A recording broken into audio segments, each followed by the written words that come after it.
Hello, fellow coin enthusiasts, and welcome back to Unique Coin Value. Today, we're diving deep into one of the most common coins in American history, the Jefferson nickel. But we're not talking about just any nickel. We're focusing on a specific year that many of you have been asking about, the 1977 Jefferson nickel. We're going to break down its history, its key features, and most importantly, we're going to answer the big question: what is a 1977 nickel worth today? Is it just 5 cents, or could it be the key to a small treasure hiding in your own home? Stick around, because the answer might surprise you. First, let's set the stage. The year is 1977. Jimmy Carter is president, Star Wars is blowing everyone's mind in theaters, and disco is, well, it's trying its best. In the world of numismatics, the U.S. Mint was producing coins at a massive scale. The Jefferson nickel, designed by Felix Schlag, had been in circulation since 1938. By 1977, it was a familiar workhorse of American currency. This coin is made of a composition known as cupronickel, a blend of 75% copper and 25% nickel. This is a key point, as it separates it from the legendary silver wartime nickels of 1942 to 1945. So, no silver here, folks. Now, let's get up close and personal with the coin itself. The obverse features the left-facing profile of Thomas Jefferson, our third president. Inscribed along the rim are the words, "In God We Trust," on the left and "Liberty" on the right. And look down here at the bottom, you'll find the year 1977. For some varieties, the mint mark is also located here on the obverse, to the right of Jefferson's ponytail. We'll get to mint marks in a crucial minute. Flip it over, and you're greeted by Jefferson's magnificent home, Monticello. The word Monticello is arched proudly at the top. Below that is the national motto, E pluribus unum. And at the very bottom, you'll see the denomination, 5 cents. To the right of Monticello, you'll find the country of origin, United States of America. Asterisk, it's a classic, beautiful design that hasn't changed for decades. But the value isn't in the design being rare, it's in the condition and the specific variety. Alright, let's talk numbers. The U.S. Mint produced a staggering amount of nickels in 1977 to meet public demand. We're talking hundreds of millions of coins. And that, my friends, is the first clue to its value. Here's the breakdown. 1977, P. Philadelphia Mint ** 285,456,000 coins. 1977, D. Denver Mint ** 313,092,780 coins. 1977, S. San Francisco Mint ** 21,436,730 coins. Notice something? The San Francisco Mint output was significantly lower. The S. Mint mark coins were not released for general circulation. They were struck specifically for proof sets sold directly to collectors. This is our first big distinction. This is what you're almost certainly going to find. A coin that's been through thousands of hands, jangled in pockets, and dropped on counters. For a circulated 1977 P. Philadelphia, no mint mark, or a 1977 D. Denver mint mark, the value is face value. That's right. If your 1977 nickel shows any wear, if the details of Jefferson's hair are soft, or the steps of Monticello are smooth, it is worth exactly 5 cents. Its value is purely metallic, based on its copper-nickel content. With hundreds of millions made, there is no scarcity for worn examples, but, and this is a big but, asterisk, that doesn't mean you should spend it without a second look. You need to check for two things: condition and errors. Circulated coin in exceptional condition, what we call extremely fine, XF, or about uncirculated, AU, might fetch a small premium to a collector trying to complete a set. Maybe 10 to 25 cents. It's not life-changing, but it's a 500% return on your 5-cent investment. Always look for coins with full details, sharp lettering, and a nice, original color with minimal scratches. This is where things get more interesting.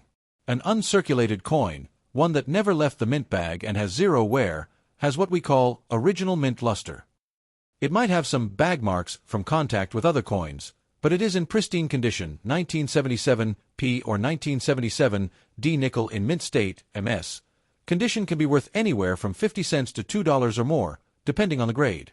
Coins graded MS 65 and above by services like PCGS or NGC, with full brilliant luster and minimal marks, can reach $5 to $10. Remember that lower mintage from San Francisco? These coins were struck on specially polished planchets with polished dies, creating an incredible mirror-like background, called the field, with frosted, detailed elements, the devices.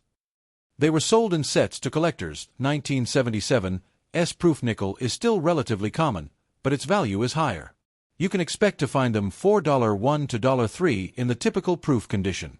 However, a perfect proof 70, PR70, deep cameo specimen, which is virtually flawless, can sell for over $25.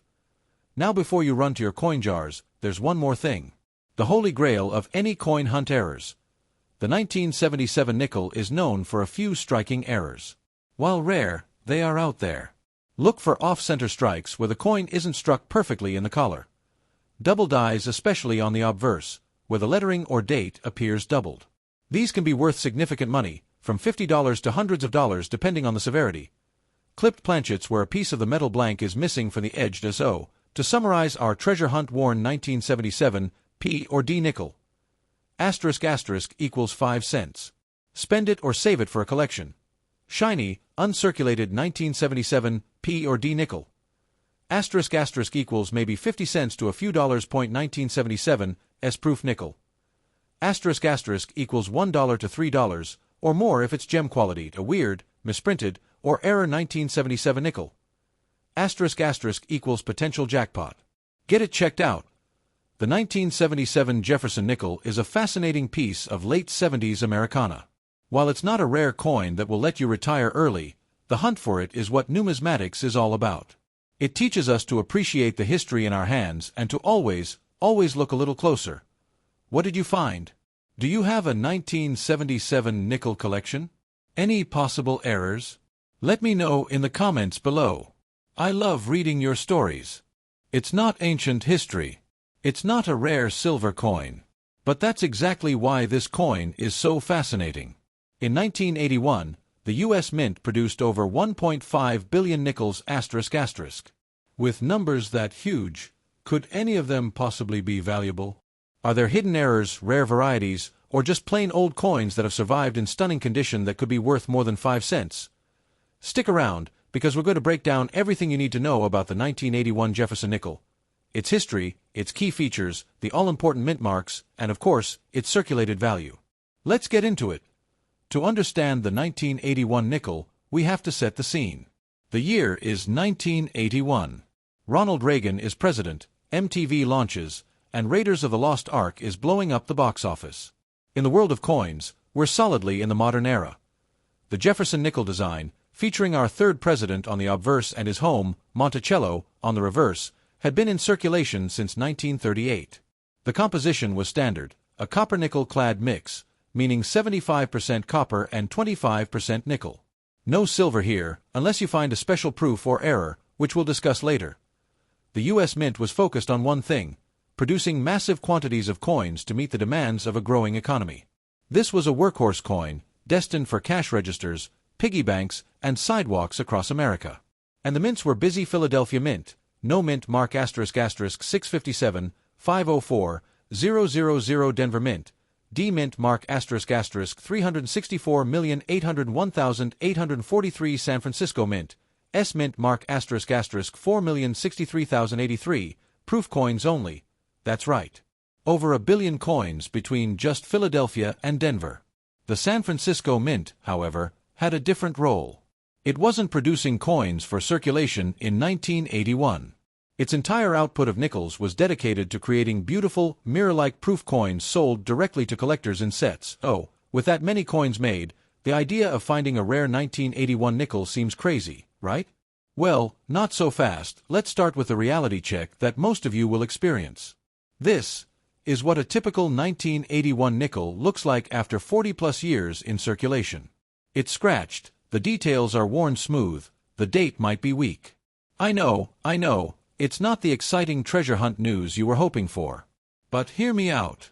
The value of a modern coin is almost never in its worn-out state. The value is in its condition and its varieties. Think of it this way. Of those 1.6 billion coins, how many do you think were saved in absolutely perfect condition?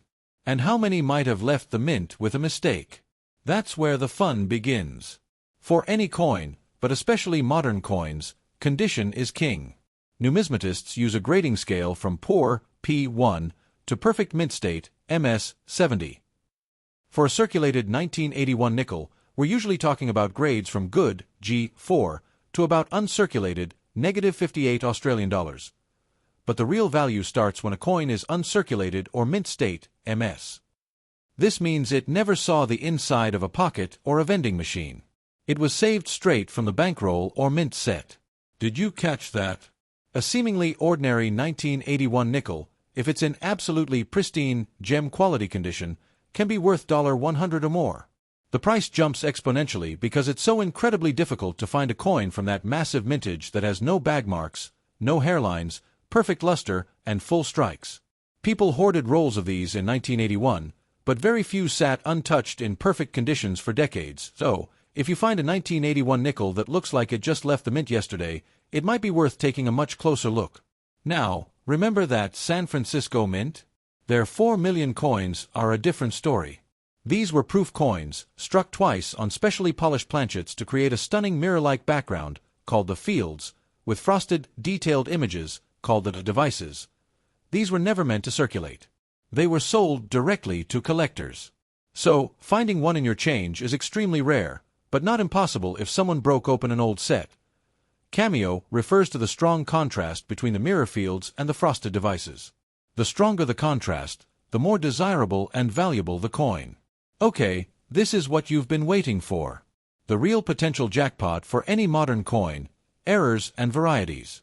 While no major, famous errors like the 1955 double-die penny are known for the 1981 nickel, that doesn't mean they don't exist. The mint was operating at a frenetic pace, and mistakes happen. Here's what you should be looking for. Look for doubling in the lettering, like, "In God We Trust," or the date. This requires a sharp eye and a jeweler's loupe. A coin that was struck misaligned. The value depends on how off-center it is. A 5% off-center might be worth $10 to $20, while a 50% off-center could be worth $100, plus the coin was struck without the restraining collar, causing it to spread out like a pancake. These are neat errors and can bring a premium. A blank piece of metal was incorrectly punched from the sheet, resulting in a curved clip missing from the coin. Finding any legitimate error coin from 1981, even a minor one, instantly makes it worth more than 5 cents, anywhere from a few dollars to several hundred, depending on the severity and type of error. If you think you have one, your best bet is to join a coin forum, take clear, macro photos, and get opinions from the community. So, to recap the 1981 Jefferson nickel, worn and common. Asterisk asterisk, it's worth 5 cents. Spend it. Shiny and uncirculated. Asterisk asterisk, it could be worth a few dollars to over $100 if it's gem quality. Has an mint mark. Asterisk asterisk, it's a proof worth a few bucks, or more if it's a perfect cameo. Looks weird or misprinted. Asterisk asterisk, you might have an error coin worth a nice premium. The lesson here is that with modern coins, it's not about the date alone. It's about the quality and the quirks. Always be on the lookout. Well, the short answer is probably not. But as always, the long answer is where things get fascinating. We're going to dive deep into the mintage numbers, the key varieties, the errors, and exactly what you need to look for to see if your 1987 nickel is truly special.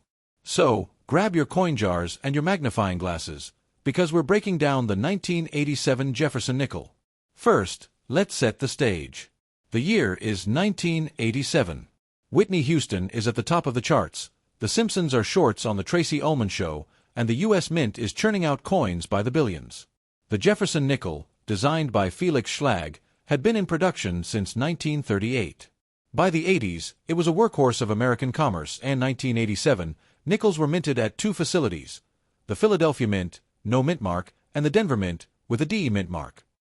The San Francisco Mint was not producing circulation strike nickels this year, only proof coins for collectors.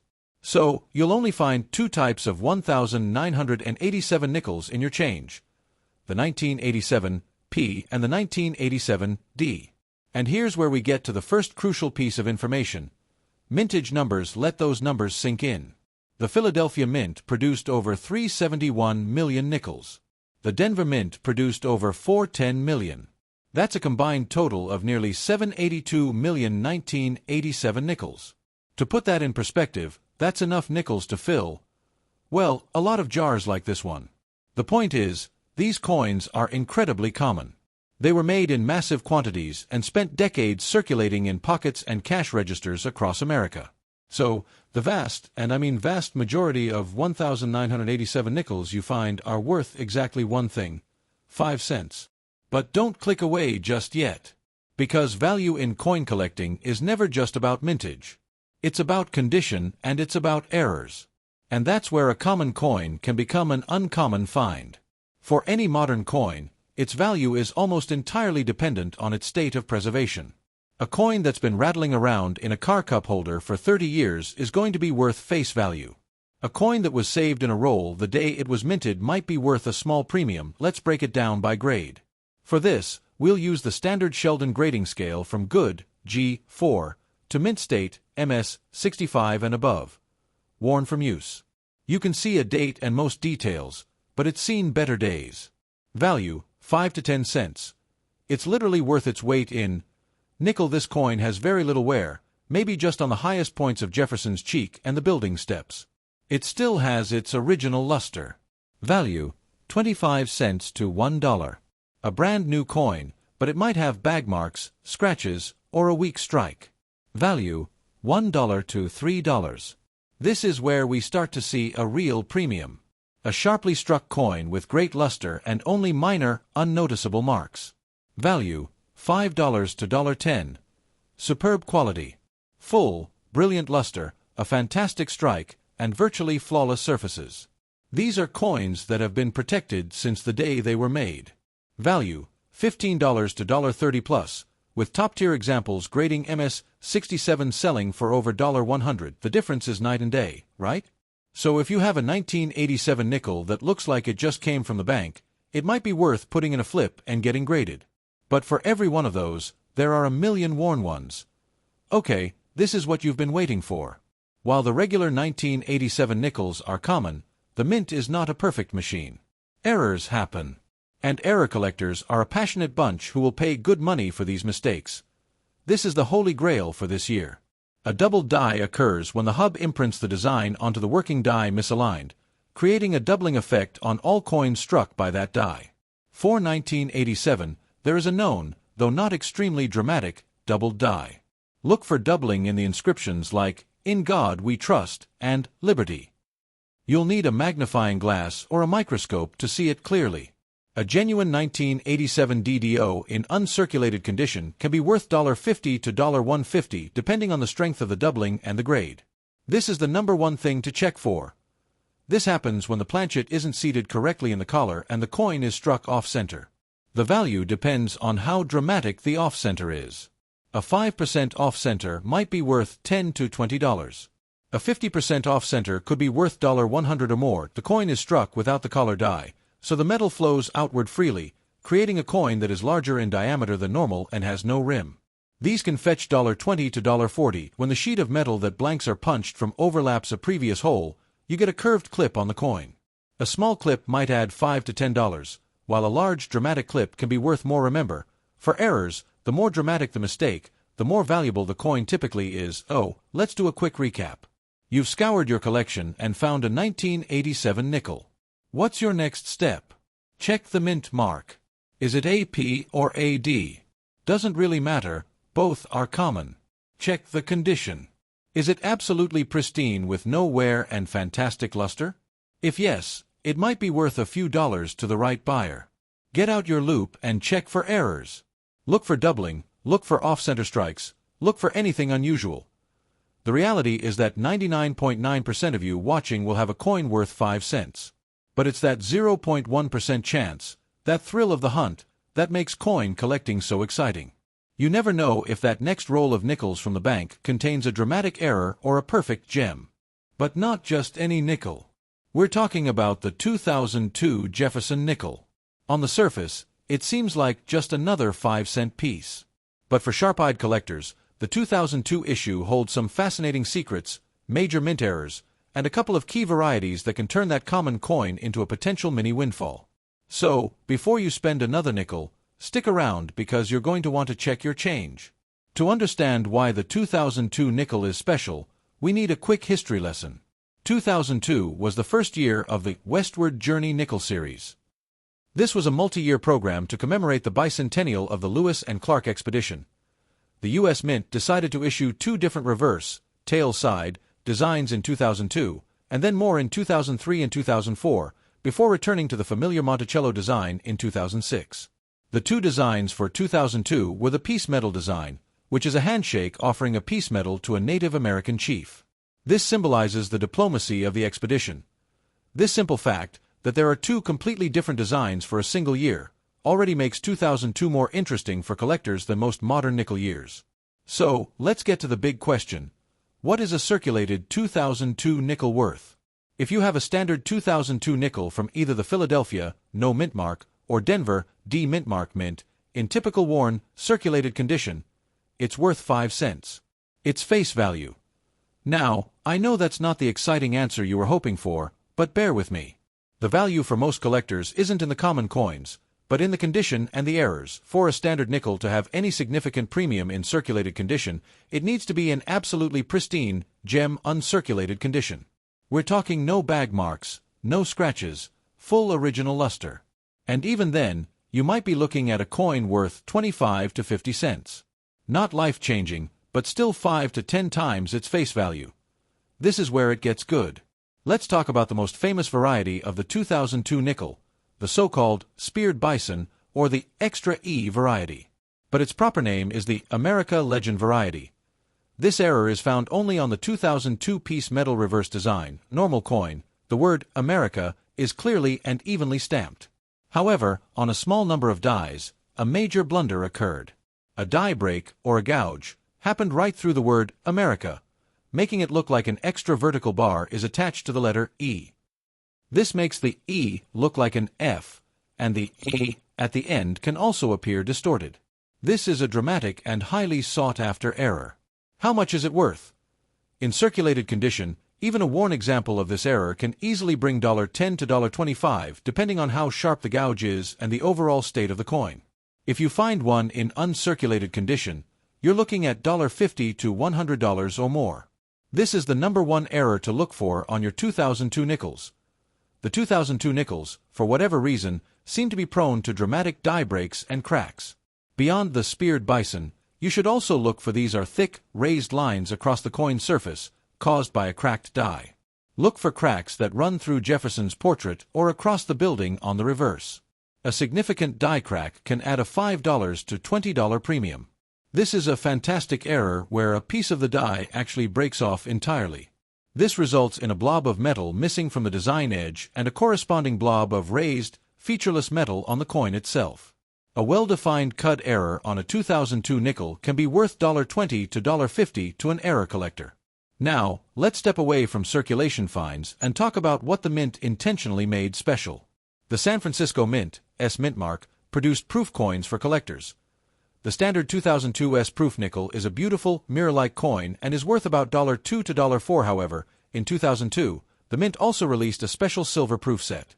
The nickels in this set are not the usual copper-nickel blend. They are struck on a planchet made of 90% silver. These are much heavier and have a different color. They are easily identified by their S mint mark and their pristine proof finish. A single 2002 S silver proof nickel is worth $10 to $15 on its own due to its silver content and collectability. So, how do you find these treasures? Get a roll of nickels ** from your bank and start searching. Focus on finding the piece metal design first. Get a good magnifier ** or a jeweler's loupe. You need to clearly see the details on America. These errors are scarce. You might search through thousands of nickels without finding one, but that's what makes the hunt exciting. If you think you found one, don't clean it. Join a coin forum like CoinTalk or a Facebook group dedicated to error coins and post clear, well-lit pictures of both sides. The community is great at authenticating finds. The 2002 Jefferson nickel is a perfect example of why modern coin collecting is so thrilling. There is genuine treasure still hiding in everyday change. It just takes a little knowledge and a keen eye to find it. If you enjoyed this deep dive, please give this video a thumbs up and subscribe to Coin Collector's Cash for more content on hidden value in your pocket change. What did you find? ***, let me know in the comments below if you've ever found one of these 2002 errors. I love hearing your success stories. Thanks for watching, and happy hunting!